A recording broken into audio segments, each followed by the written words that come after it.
sampai aku suruh nyembah kayak gini kali. Itu Ya nyembah Allah, ke sariannya ya, itu iya.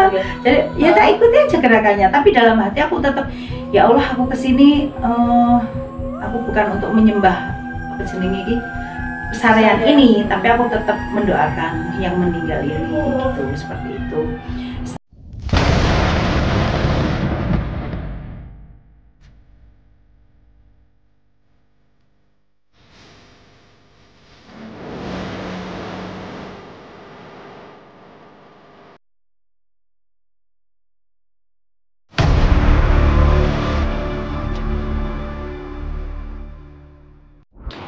Assalamualaikum warahmatullahi wabarakatuh. Selamat malam teman-teman semua. Alhamdulillah kembali pada channel kita di Misteri Kejawen. Dan pada malam hari ini kita kedatangan tamu yang akan berbagi cerita dengan kita tentang pengalaman spiritualnya, yaitu mencari pesugihan.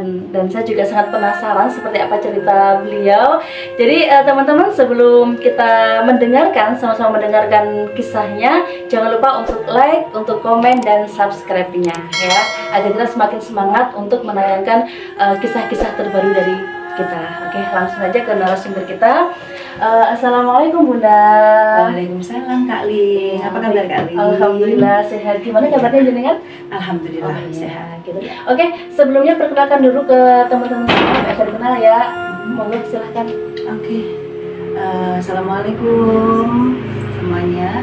Perkenalkan ya, nama saya Bunda Anda ya. Saya dari Kediri. Dari Kediri juga. Sama-sama Kediri ya Bun ya. Nah, jadi Bunda gimana pengalamannya itu kira-kira tahun berapa ya yang menceritakan ini? Kurang lebihnya 10 tahun yang lalu. 10 tahun yang lalu. Apa ya? Tahun berapa ya? Sekarang 2024, berarti sekitar 14-an lah. Iya.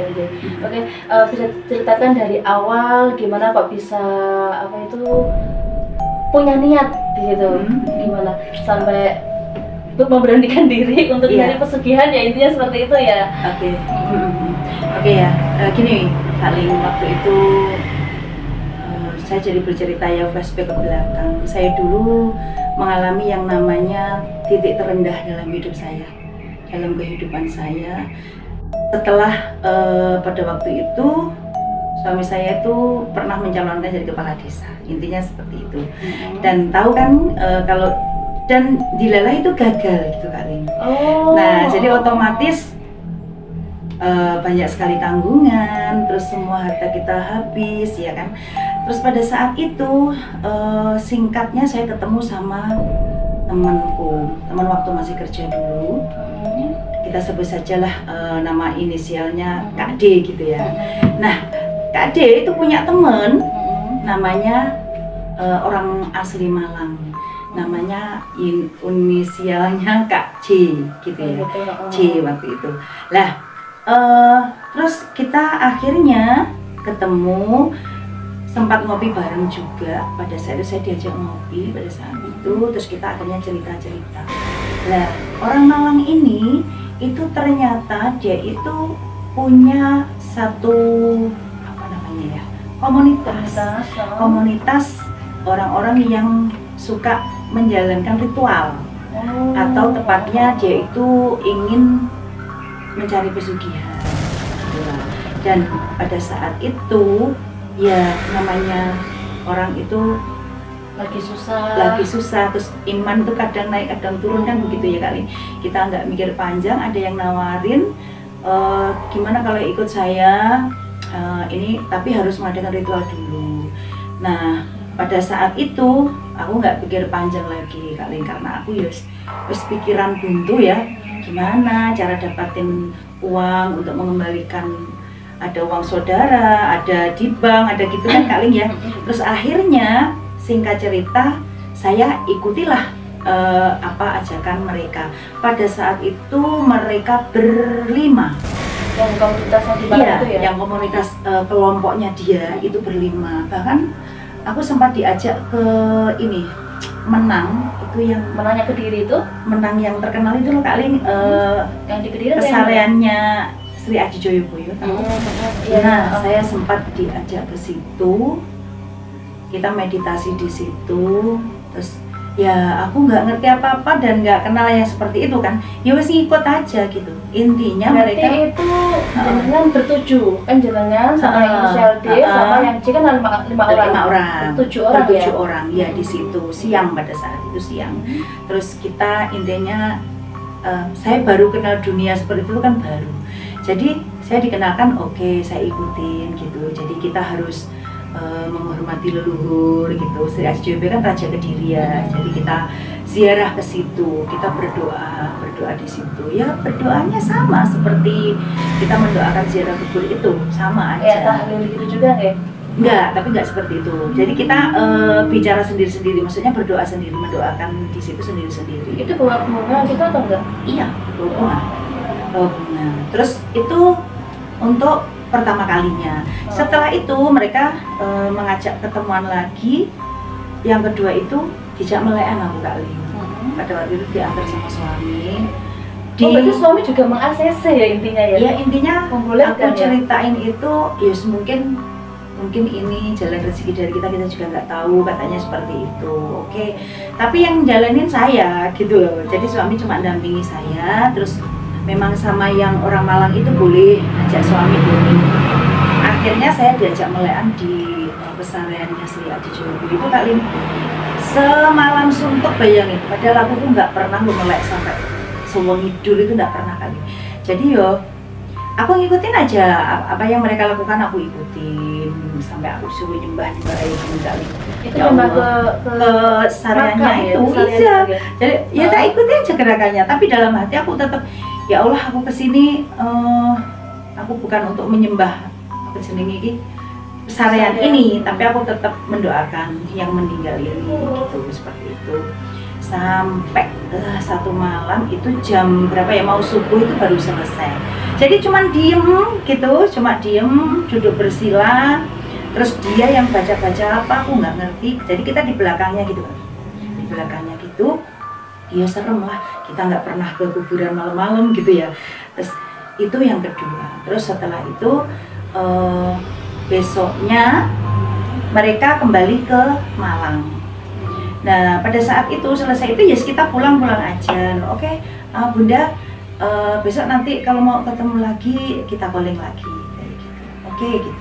Terus akhirnya jarak berapa hari ya, kalau nggak salah 1 minggu mereka datang lagi gitu. Mereka waktu itu bukan datang, maaf, telepon saya. Ini saya mau ada acara ritual lagi kayak gitu.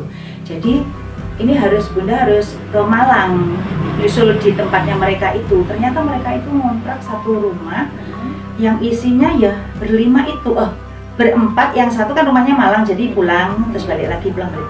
Pada saat itu ada satu Pak Ustadznya juga loh, ada Ustadznya satu. Yang berarti 5 orang itu jenengan perempuan, temannya perempuan. Iya, perempuan satu. Yang 5 itu laki-laki.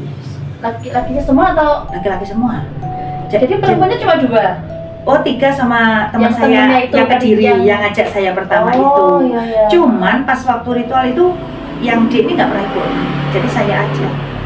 Karena si D ini kayaknya takut gitu loh, maksudnya. Jadi intinya hanya memberikan informasi.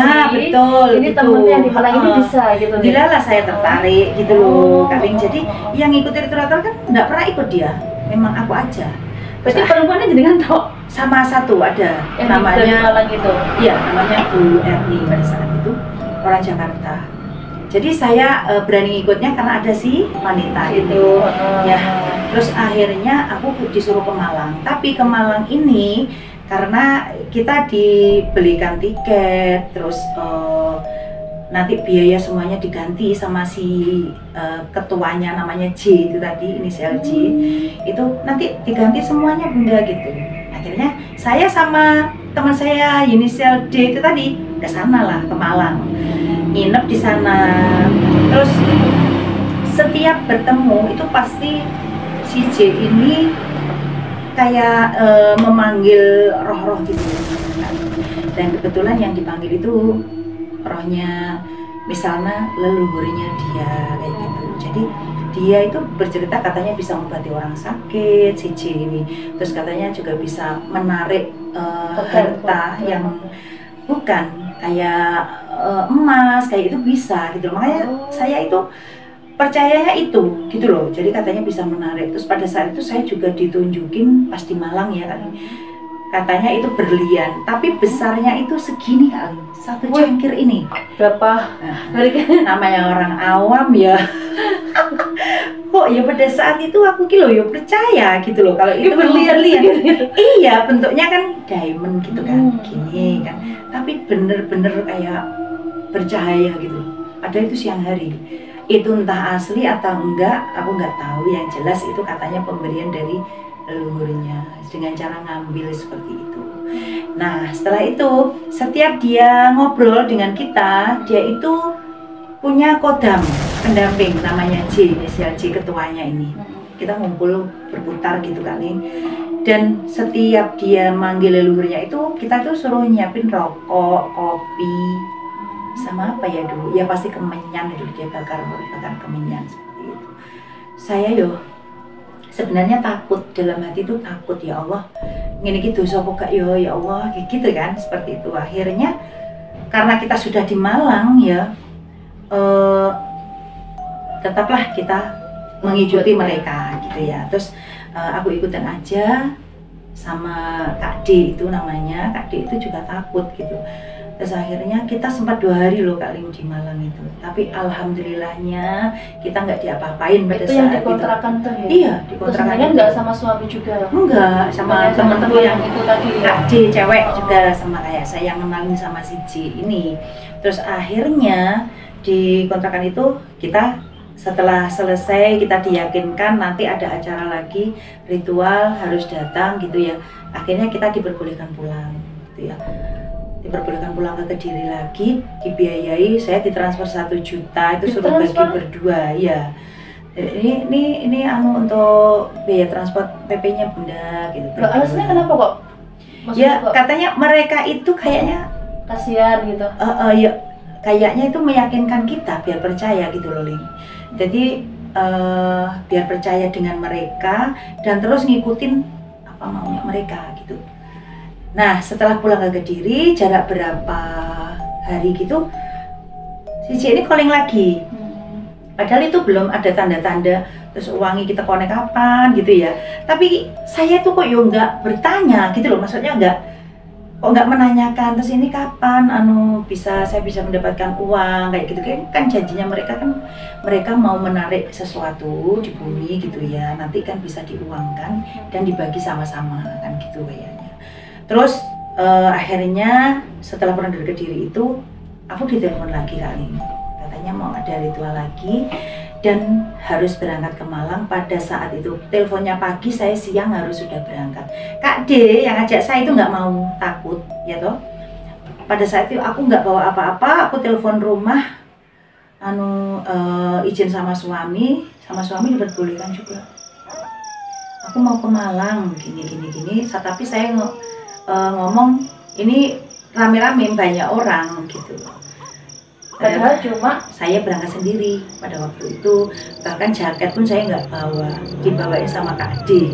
Saya berangkat. Tapi dia nggak berangkat ya. Terus akhirnya sampai sana, akhirnya kan malam, sudah sore aku dijemput sama mereka, terus dibawa ke kontrakannya itu, ya toh. Terus aku diajak, katanya ini nanti acaranya gini Bunda, jadi kita di petilasannya Bunda Nyiroro gitu. Terus di mana itu? Nah, di pantai, aku lupa namanya, pantai selatan kayaknya. Itu petilasannya itu di atas tempatnya gini, jadi harus naik tangga. Tapi yang Malang ya? Iya, di Malang. Terus di situ tempatnya banyak sekali peziarah di situ. Aku kan baru pertama kali lihat yang seperti itu tuh, ada rasa takut, terus pokoknya pertama takut lah aku, nggak ada nyaman. Berapa orang? Ada berarti mereka 5 sama saya 6 sama perempuan saya. Sendiri? Perempuannya 2, tadi ya, tetap Jakarta ya. Jadi kita waktunya sholat ya tetap sholat, 5 waktu tetap sholat, makan semua yang nanggung si J ini, ketuanya ini gitu kan. Yang kita setiap datang itu jamaah ya yang imami ada Pak Ustadznya satu kan tadi, Pak Ustadz itu. Jadi aku itu percaya gini, ini aja Pak Ustadz aja mau melakukan ini gitu loh. Jadi ya Allah, pengalaman yang luar biasa sekali. Terus kembali kita ke tadi ya Ling ya, aku diajak ke Pantai Selatan. Setelah kita istilahnya sowan di petilasannya Bunda Ratu, kita diajak turun kan, langsung ke pinggirnya pantai. Jadi di situ itu ada kayak itu memang untuk Kak Ling, untuk semedi kok, bukan semedi apa ya, meditasi. Jadi di situ kan ada bekasnya, ada rokok, ada apa tuh. Saya yakin banyak orang yang datang ke situ memang. Jadi ada tempatnya kayak persis di bibir pantai. Jadi umpama ada ombak besar, airnya lo bisa masuk ke tempat itu. Jadi tempatnya kayak ada, jadi seperti buat bangunan gitu. Betul, ada tempat duduknya, meditasi gitu nih. Iya, di situ. Dan ada yang atas, terus ada bawah kali. Jadi pada kita sholat, kita duduk-duduk itu kita di atas. Kita juga disuruh wiritan di situ, wiritan gitu ya. Terus akhirnya di atas jam 12 malam kita nggak tidur lagi loh Lingin. Jadi di atas jam 12 malam kita diajak turun lebih dekat lagi dengan pantai. Nah di situ si J ini sudah mulai meditasi, terus dia sudah kedatangan namanya kodamnya tadi kan. Nah di situ dia baca apa, aku nggak ngerti, pokoknya aku disuruh berdiri di belakangnya sambil baca. Terus ada makhluk yang datang yang dipanggil pada saat itu, dan mediasinya itu salah satu dari kita, namanya siapa ya aku lupa, pokoknya satu yang cowok itu. Jadi datang terus masuk ke situ ngomong. Jadi kalau dia itu Bunda Ratu gitu. Suaranya tetap cewek? Suaranya tetap cowok, tapi lebih lembut gitu, lebih luas gitu, ngomongnya kayak perempuan memang. Jadi pada saat itu katanya saya memang apa ya istilahnya itu, saya itu titisannya ratu siapa gitu zaman dulu. Saya masih ada keturunan dengan ratu siapa saya lupa, saking lamanya sudah. Terus saya disuruh membaca Al-Quran surat apa gitu. Itu yang ngomong Bunda Ratu? Iya, yang waktu kesurupan itu. Kan jadi saya loh, oh ternyata kalau Bunda Ratu itu memang orangnya kan baik banget kan ceritanya ya. Kalau Bunda Ratu asli itu kan memang baik banget dan mengajak kebaikan juga gitu. Nah terus saya lebih percaya lagi di situ. Terus akhirnya sampai mendekati subuh selesai, satu persatu kan kita diajak ngobrol sama yang kesurupan tadi kan. Jadi misalkan si A, si B, si C, ini kamu baca ini, kalau kamu baca ini gitu. Itu kalau jenengan disuruh baca apa? Pada waktu itu surat apa gitu, Al-Quran gitu, nggak boleh ditulis juga, jadi suruh nginget-nginget toh gitu. Terus akhirnya selesai, pada hampir subuh kita kembali lagi ke kontrakan itu. Jadi pernah, terus besoknya saya diajak mandi di katanya tempat mandi itu tempat mandinya Bunda Ratu. Padahal itu masya Allah airnya kotor banget kali. Jadi istilahnya butek, ngerti kan butek itu ya, nggak jeru juga. Jadi kita suruh mandi di situ. Lah saya nggak bawa ganti, nggak bawa payung, kan suruh buka semua kan. Terus akhirnya itu laki-lakinya sendiri, laki-laki sendiri. Jadi Oh. gantian, cewek duluan, gitu. setelah saya sama Bu Etni ini selesai. Itu yang malam itu ya, malam itu? Itu siangnya, paginya, paginya. setelah dari laut itu. Terus ya sempat takut juga gitu loh, ya Allah nanti kalau dia apa-apain gimana kan gitu. Tapi nggak tahu ya Pak, yo manut gitu ya? Manut gitu. Jadi intinya kalau Bunda mau mandi di sini nanti memancarkan aura. Ini airnya air suci kayak gitu-gitu seperti itu. Meskipun ini nampaknya seperti ini tapi gitu. Jadi kita mandi, setelah itu pulang. Dan setelah itu kita balik ke kontrakan lagi. Selesai kan, saya pulang lagi lah ke Kediri, pamitan pulang ke Kediri. Ya tanpa membawa apa-apa, maksudnya ada hasil apa itu nggak ada. Nah setelah saya pulang ke Kediri itu saya baru sadar kali gini, loh ritual sudah tak lakukan berkali-kali, sudah begini, tak disuruh begini gitu, kok nggak ada. Intinya setiap ditanya jawabannya harus berproses Bunda, jadi nggak instan, kita harus melalui beberapa tahapan seperti itu.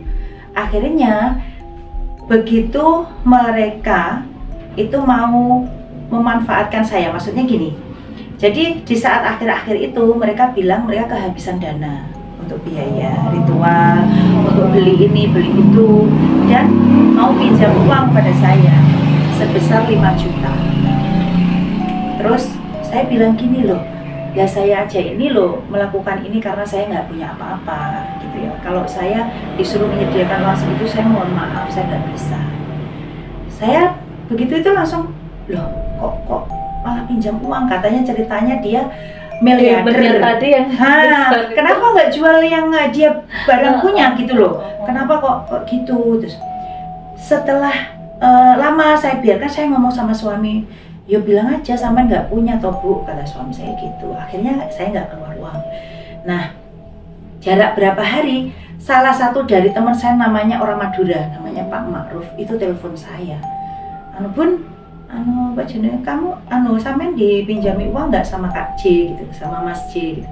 Iya, jangan kasih. Saya sudah habis banyak 25 juta tuh masuk, saya belum pernah kembali apa-apa. Loh iya toh? Iya, wes kalau sampean dimintai lagi Bapak bilang aja nggak punya gitu aja ya. Oke, makasih Pak. Ya Allah, untung ada yang mengingatkan saya pada saat itu. Jadi saya baru sadar di situ, Kak Lin, ternyata orang itu penipu gitu loh.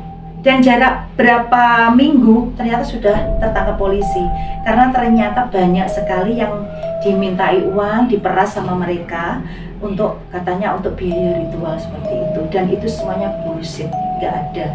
Jadi di sini saya menghimbau kepada teman-teman, ya biarlah semua itu saya alami ya, saya itu real, benar-benar saya alami.